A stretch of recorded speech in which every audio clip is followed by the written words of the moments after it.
outside. Broken bells. Okay, my needle drops. Anthony Fantano here, the internet's busiest music nerd. Before I start this review, I want to make a mention. Have you guys followed us on Twitter? Twitter.com/theneedledrop. If you haven't, you should. It's good for you.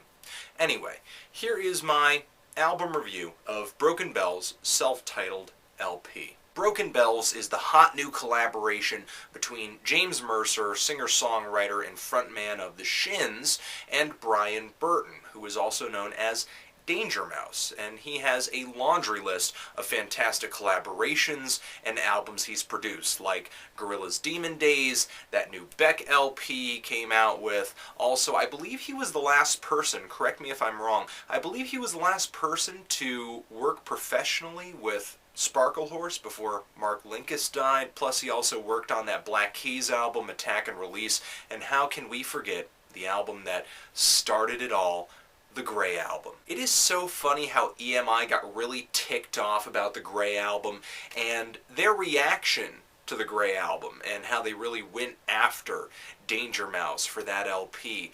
It really kind of had the opposite effect of what they wanted. It popularized him more than anything and made him the high-demand producer that he is today. Now, I love Danger Mouse's production work, and it's easy to say that I'm a fan, and it's impossible not to be because he's worked with so many artists that I already listen to. It's kind of difficult to avoid the guy. But I didn't know what to expect of this Broken Bells record. All I could really bet on was that there were going to be some airy arrangements, some cool beats, and a little bit of hip-hop influence on the side. But if you've heard the first single off of this LP, The High Road, you pretty much know what to expect. This entire album is pretty much the essence of that track. And even though I gave that track a pretty subpar score on track reviews, the thing is, it's not an awful song. It has a decent pop structure, it has some colorful sounds in it, it's straightforward and accessible. What I think is that track and this entire album's downfall is that it's pleasant.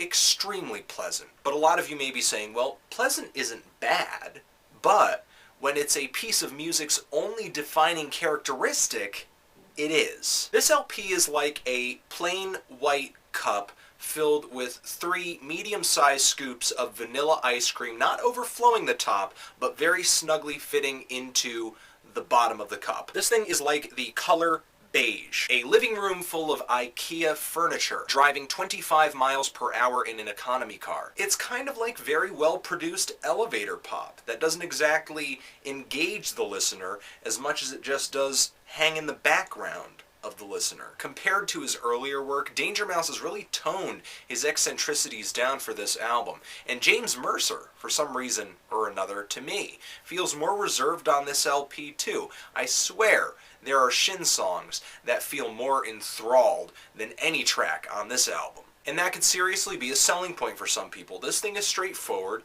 it's agreeable, it's a nice listen. It's not obnoxious or in your face, and the production is really good too. It's clean, it's well mixed, it's smooth, and there's enough variety among these 10 songs, just enough variety to tell the difference between each track. Some tracks have a subtle dance beat, some of them sound a little quirky, and a few of Danger Mouse's arrangements border on being orchestral. However, each direction that he takes these songs into fail to really pull this LP out of its plain Jane attitude. I mean, what could have been 2 fantastic artists with a huge body of work under their belts, pushing each other to the limits, turned into 2 8th graders dancing with their arms at each other's shoulders at the school dance. But all in all, this thing is not awful. I really didn't find a clunker among all of these tracks, something that really stood out as offensively bad. That just wasn't there. For me, this thing is just too simple,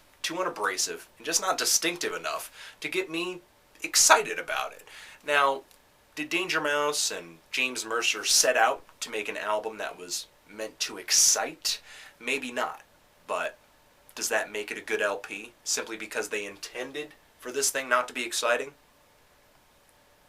No. So I have to say, I'm feeling a pretty light 5 on this thing, a really indifferent view. It's not an awful album, but then again, It's by no means fantastic, and I would argue pales in comparison to the stuff these guys have put out in the past. So have you guys heard this album? And if you have, what did you think of it? What did you think of the single from it? What do you think of that single in comparison to the entire album? Is this thing really as bland as I think it is? Or is it a thrill ride I just haven't realized yet? Or do you find the pleasantness of this album to be its most enjoyable quality? Let me know. Anthony Fantano, Broken Bells, forever.